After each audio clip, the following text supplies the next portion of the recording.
WordPress offers you lots of options for customizing your admin screens, and that's what we're going to look at in this video. I'm going to start with the dashboard here. Here's some basic things you can do.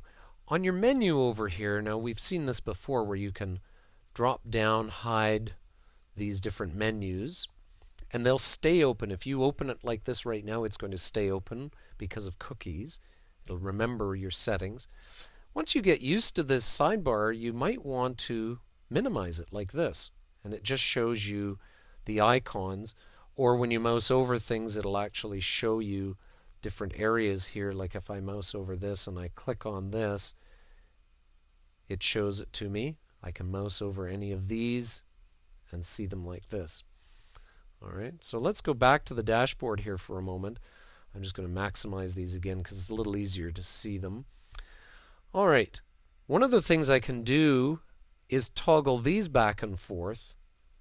Visible, not visible. So again, mousing over here, you get your little symbol. But I can also move these around. So let's say, for example, I don't particularly care about the Right Now box. I can move it below recent comments. So now, because I get a lot of comments on my site, perhaps, I want to see those first of all. I can just do that. The reason I'm minimizing these or toggling it off is so that I can move it around easily. You can also control whether these boxes appear at all. I mean, here I'm minimizing this, or let's say with quick press I'm minimizing it and maximizing it and so forth.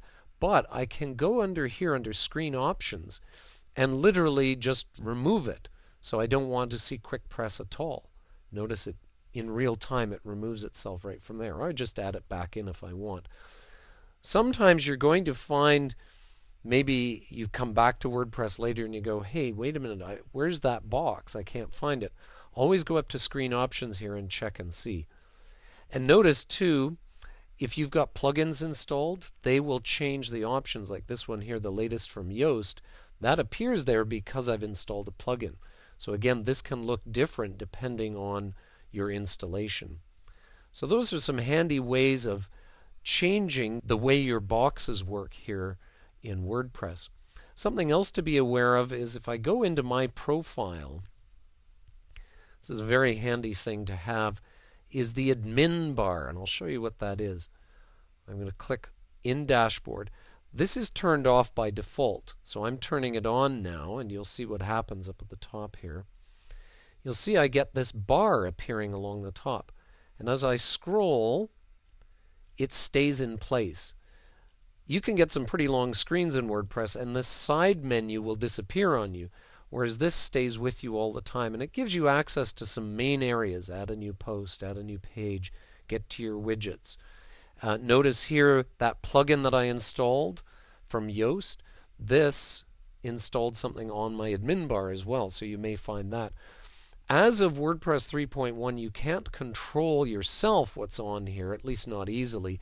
Somebody will probably create plugins for that, or that may change in future versions of WordPress. But at least for now, this is the way it works, and it's very handy for getting around. I just want to go add a new post. I just do it from my menu bar. I can also make that menu bar appear while I'm live on the site and logged in. There's also a setting for that, so it stays on there. In fact, by default, it actually shows on the live site when you're logged in. So you can quickly go and get back to your admin screens if you want. Anyway, many ways for you to manipulate things. As I say, moving boxes around. There is a function here for controlling the number of columns as well, if you want to display only one column of boxes. Be aware though that if you change this column setting and then switch it back, you will have to manually put all those boxes back into the second column. They're completely removed, and you've got a lot of manual things to do. But typically, if you're going to change it, you're going to leave it for a long time that way. You're not switching back and forth all the time. So those are some tips on ways to customize the way your admin screens look and work.